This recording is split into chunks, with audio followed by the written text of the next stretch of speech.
Good morning, everyone. Thank you so much for coming. My name is Donette Dunbar. I'm the publicist that's representing Sharon Lewis and the lawsuit. To my right, Attorney Tammy Brown, Attorney Bridget Brown, and Attorney Larry English. I'll let Ms. Brown begin. Good morning. My name is Attorney Tammy Brown, and I, along with my co-counsel, Attorney Bridget Brown and Attorney Larry English, have the honor of representing Sharon Lewis in this momentous moment. You know, in this, Sharon was subjected to such pervasive, strategic, ongoing, and persistent humiliation, intimidation, degradement, hostile environment, retaliation and deprivement of the resources she needed to do her job. She was iced out of certain meetings, all to protect an image, talking points, narratives, and the football program at LSU. LSU's leadership, its board of supervisors, the athletic committee for the board, along with Taylor Porter, conspired and organized around working around Title IX and its compliance. They worked around the investigation requirements under Title IX and the requirements for protection of those who reported Title IX sexual harassment and sexual violence incidents. That effort was done to hide documents and information from the public eye and from people like Sharon Lewis. Sharon Lewis didn't even realize what was going on until the Hush report came out. As a result, we're here today to speak out for Sharon Lewis and all of the years of persistent humiliation and retaliation that she has been subjected to. And in addition to what started back in 2013, that's demonstrated in a May 15, 2013 memorandum from Taylor Porter Law Firm in their plans and strategic methods to circumvent that compliance and to circumvent the state law for public records. That strategy was further confirmed and upheld in an April 2019 meeting when Verge Osbury's salary was doubled for his role in upholding this conspiracy. And at this time, I turn over the mic to my co-counsel, Attorney Bridget Brown. We want to thank all of you for coming today. My name is Bridget Brown, and we're here for Sharon Lewis. And we're here for all the others who have suffered at LSU silently and quietly until that Hush report came out. How surprising that the name of the report is the Hush report, because that was the secrecy which brought us to this RICO, civil RICO action that we're standing here talking to you about today. I used to watch Bill Cosby on TV when I was a kid. I thought he was America's father. I used to watch Les Miles on TV. I thought he was Mr. Football as far as coaching was concerned. But at some point, the shield was pulled off, and we saw the real wolf here. For Sharon Lewis to do her job, she had to take those Title IX complaints from kids who came into her office and said, "Let me tell you what the coach did to me. Let me tell you what the football player did to me." Sharon Lewis took those complaints, and can you imagine for just a second going against Bill Cosby when he was at the height of his power? Nobody would. That's who Les Miles was. But Sharon Lewis still did her job. Small in frame, dark in color, an LSU graduate, a former track star for LSU. And what did her university do? They turned a blind eye. They pretended that it didn't happen. But we're here to tell you that not only do we believe Sharon Lewis, we believe the children who came to her. Not dare anybody to tell me that these girls weren't kids. There's not a parent out here who sent their child to LSU to be sexually harassed, to be a victim of domestic abuse. No investigation could be produced to show you who the real Les Miles is. And yes, we are calling his name like we filed that lawsuit. We filed that lawsuit today in his name. And I don't want anybody to say that we kept it a secret as to who the culprits are. We're name calling in the lawsuit. James Williams, you were chairman of the board. You knew. The committee that handled athletics for the board, the athletic committee for the board of supervisors, you knew. You cannot claim now that the Hush report told you what happened. Taylor Porter Law Firm, you are being sued today because you knew. Because you looked at Sharon Lewis and said, okay, so the coach is pointing his finger in your face and telling you that he doesn't like you and calling you an MFer because you told on him. But guess what? That's not against the law, Sharon Lewis. That's what the law firm told her. That's not against the law. That's not retaliation. It might be immoral, but it's not retaliation. We know there are others out there. And just like we're going to fight for Sharon Lewis, I want you to know we're going to fight for them too. Because to help Sharon Lewis helps other women. And I looked at the report the other day with the Senate committee asking questions and doing an investigation. And I'm appalled that the issue turned from a grandmother who was sexually harassed by an LSU football player to whether or not there was some extortion. This is a $160 million a year business, football at LSU.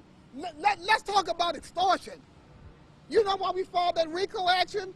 Because what they did to these children was wrong.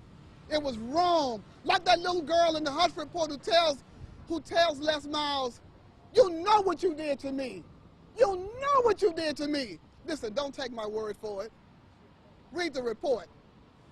And go down and look at the lawsuit. The things that Sharon Lewis went through, no human being should have to suffer. To have to hide under your desk. Can you imagine what it's like to go to work and all your co-workers are turning their backs on you, not inviting you to meetings, treating you like you have some kind of disease? It'll give you a nervous breakdown, which is what she had. Sharon Lewis had a nervous breakdown because of the way she was treated. Les Miles, the Board of Supervisors for LSU, now it's our turn. At this time, we will take any questions that you may have. Ma'am, y'all mentioned the Hush Blackwell report multiple times. What about the allegations against Sharon Lewis? One student said that she reported some violence with Drake Davis, a football player, and that report said that Sharon laughed at her and also said you can go to police if you want to, quote, ruin his career. Is that Khalees, the babysitter for Verge? That's sometimes a question. It's not a question, it's an answer. Are you talking about Khalees, who babysit for Sharon's boss, Verge? Is that who you're talking about? I'm asking a question, but sometimes it's a statement. Well, ma'am, she is accused of doing wrongdoing in the Hush Sure. Blackwell report as are others. So what about the things that she's being accused of? I just answered that by saying to you, look at the source. Okay, if you're talking about Khalees, who was the babysitter for Verge, in her involvement. Sharon Lewis. If we're saying that what's in the Hush Blackwell report, Right. if what is said in that is factual, Let's be clear. what about her? Let's be clear. Whatever was reported to Sharon Lewis reported to the designated person that she was responsible for reporting to.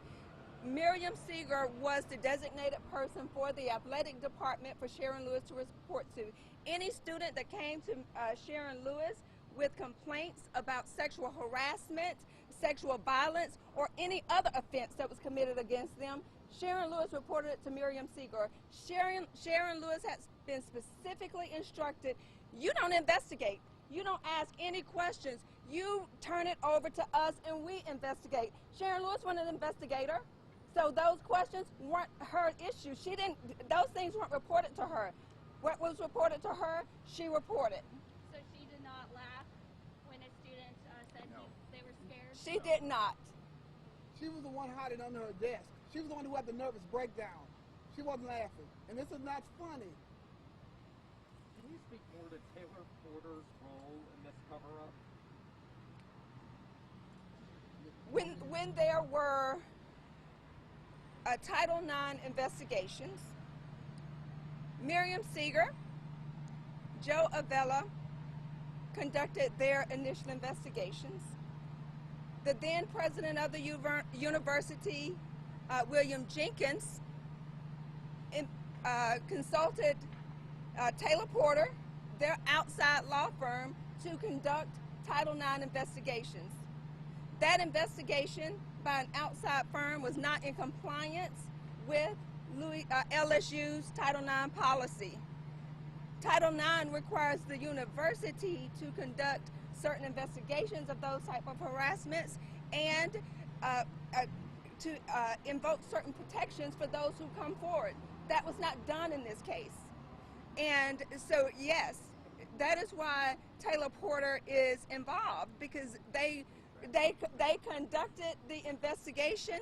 They drafted the memorandum that demonstrated the conspiracy, and that part of the conspiracy was to hide documents to circumvent the compliance with Title IX. Do you think what they did was a scam?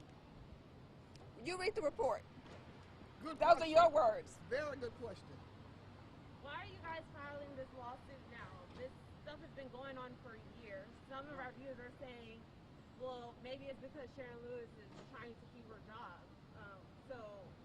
To avoid retaliation. Why now? To avoid retaliation, Sharon Lewis has been subjected to retaliation since 2013. And that's why I made the statement a few minutes ago that the Taylor Porter law firm told her as she reported this, that this is not illegal. This is not illegal. This is just immoral. It was retaliation. And really, until the Hush Blackwell report came out, nobody believed her. Because she kept reporting, nobody believed her. Now, everybody knows that she was telling the truth. Why RICO? Can you tell why you guys are... For the same question that I just answered for this gentleman. Yeah. Same Sharon answer. Lewis be looked at as a hero? in this whole Absolutely. saga? Absolutely. If you are a woman or a black woman who has ever been ostracized, retaliated against, shut out of doing your job for doing your job, yes, you're a hero. And I am sure that there are so many others that are similarly situated that when you stand up to those in positions of power to protect those that you are there to protect, and you meet resistance that turns against you and make you the target for years, yes, she's a hero.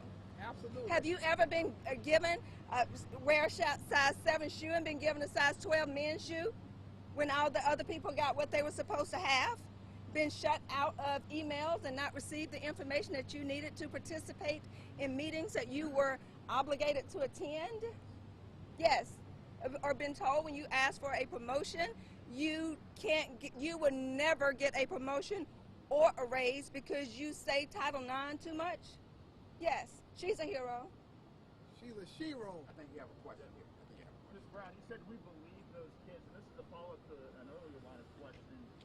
Those kids implicated Ms. Lewis in this Hush Blackwell report. I mean, if we're believing kids, shouldn't we believe all kids, or are we picking and choosing which kids we believe here? Absolutely, you are picking and choosing with that question. But this is what I will say to you, that Sharon Lewis went to work. She's the one that had the nervous breakdown. She went to work every day and did her job, and under tremendous stress and circumstances. And those kids who came forward. I saw them. I was saying a minute ago that I saw them at the Senate committee meeting. Those kids are brave because nobody believed their story. Their stories were turned into you're not credible. Not just you're not credible. What you're saying is incredible. So now people are believing what they're saying, but it's because Sharon Lewis she stayed her course. She kept saying, this is what's going on, it's wrong. If you read that report, those same children said to her, in front of Les Miles, you know what you did to me. You know what you did to me. And if you read the Hush Blackwell report, you know that somewhere along the line, what Darius Geis did to that grandmother, because if he had done it to my grandmother, yeah, well, let me just say this to you. He wouldn't have gotten away with it. And to now make her a culprit because somebody else asked for some money, when, as I said to you, it's a $160 million program. Listen, I believe Sharon Lewis. I believe Sharon Lewis because she's paid the penalty and the price to come forward and tell her story. Now, I know that when Andrea Constant came out and told the story against Bill Cosby, she faced the same questions that we're getting now about Sharon Lewis. But Sharon Lewis stayed, okay? And she didn't have blonde hair and big boobs. And that's what Coach Miles wanted. Do you believe the report inside when it says that Miss Lewis laughed at a student? Do you believe that student? I know Sharon Lewis, and Sharon Lewis wouldn't laugh. She's the one that had the nervous breakdown. Here is what I believe. I believe that Title IX has been required for the university to have in place since 1962. The university didn't have a Title IX coordinator until 2016. Now you let that sink in. Last question. Will Miss Lewis testify before the Senate Committee on Women and Children? If she's called, of course she'll do that. Of course she'll do that. Today? I don't know. When I saw her last, she was headed to bed. Okay. Be a part of this news conference? I think that She has been humiliated enough. I don't know that she would have the nerve to stand here before you and answer a barrage of questions. She's a fragile person. I'm sorry. Miss Lewis, does she want to maintain her position at LSU, or what is the goal with that? Yes. She doesn't want to stay. So why did she stay if it was so bad? That's what she's been. It's been bad. That is a good question. Yeah. And she stayed because she saw that no one else was standing up for these girls. She saw that if she left, who was going to protect the girls? The other reason why she stayed is because she worked hard to have her position and to be in the position that she was in. She is one of maybe 2 black females that serve in that capacity in this nation. Yes, she stayed. And she's been there 20 years. And she loves what she does. That's her career. It's kind of like what you do. This is what you get up. This is not just what you do, it's what you are. It's what she does every day. She never stopped wanting to do her job. Brother, you had a question? Yeah. Do you guys believe that she was ignored and went through all this because she is a black woman in the position that she's in? Certainly that was part of it. Certainly that was part of it. If you know that we've got a new female vice president and not one sister on the U.S. Supreme Court, of course that was a part of it. But guess what? We can't tell everybody's story.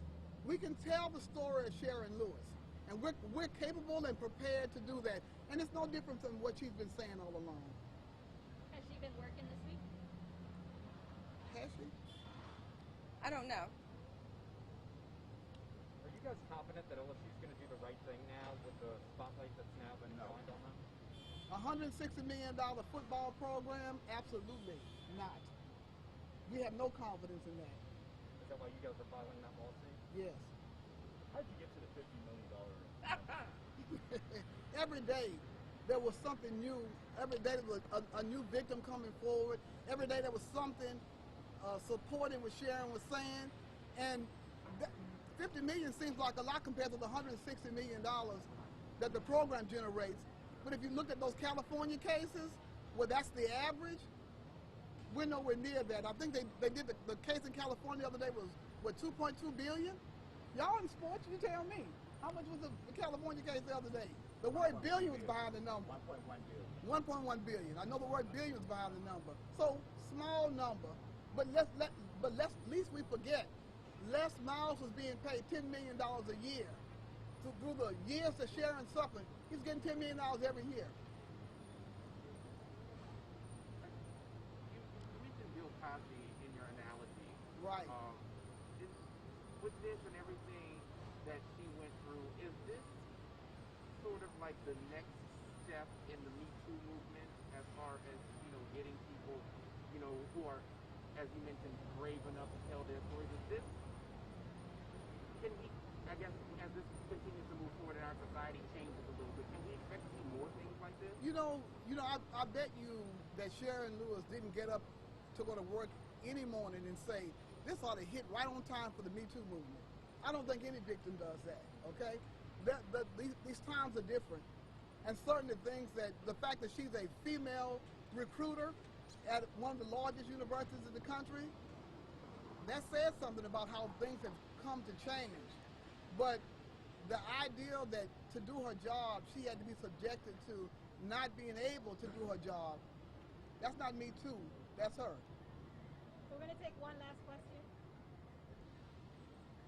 Do you want to see Taylor Porter do any more legal work for LSU when it comes to any sort of Title IX cases? That's a question that LSU should be trying to answer. That's an LSU question. That's an LSU question.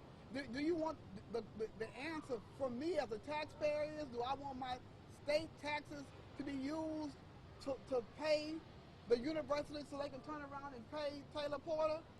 No. No. Okay. Thank you. Thank you, everybody. Thank you for coming. Yeah, has the lawsuit been filed yet? We're on our way to do that now. The lawsuit will be filed sometime today. Okay? Okay. Thank y'all.